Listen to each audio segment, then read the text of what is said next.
Penyakit arteri periferi adalah penyakit pada arteri, iaitu saluran darah yang terjejas di mana-mana bahagian selain daripada saluran darah yang mempengaruhi otak atau penyakit jantung.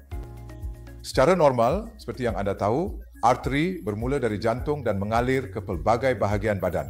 Proses penyakit ini yang dipanggil aterosklerosis atau pengerasan atau penyempitan saluran darah boleh berlaku di mana-mana bahagian badan. Secara umumnya, penyakit vaskular periferi paling banyak menjejaskan bahagian kaki. Seperti mana kita mengalami sakit dada apabila saluran darah di jantung terjejas, anda akan mengalami sakit kaki apabila saluran darah di kaki terjejas.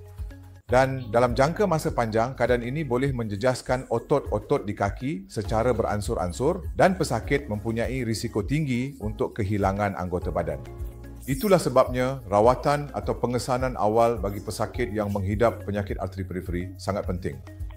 Siapakah golongan pesakit yang biasa terjejas? Secara umumnya, faktor risiko utama adalah merokok, diabetes, tekanan darah tinggi, kolesterol, dan pesakit yang mempunyai sejarah keluarga penyakit. Jadi, apakah simptom awalnya?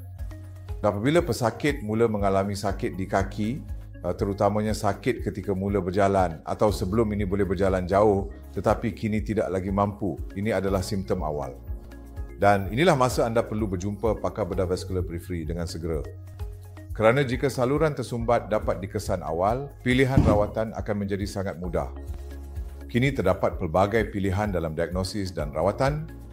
Diagnosis utama adalah angiogram yang kini boleh dilakukan dengan mudah menggunakan CT angiogram yang dapat mengesan penyakit dan rawatan akan dirancang mengikut hasil tersebut. Rawatan terdiri sama ada pengurusan perubatan atau pengurusan endovaskular dalam bentuk angioplasti atau stenting. Atau dalam kes yang lewat, kami juga boleh melakukan pintasan untuk kaki sama seperti pintasan yang dilakukan untuk jantung. Namun, dengan kemajuan teknologi yang sangat pesat, keputusan rawatan di pusat kami adalah cemerlang dan setaraf dengan mana-mana piawaian antarabangsa. Jika anda mempunyai sebarang simptom, dapatkan bantuan pakar kami dengan segera supaya kami dapat merawat anda dengan hasil yang terbaik.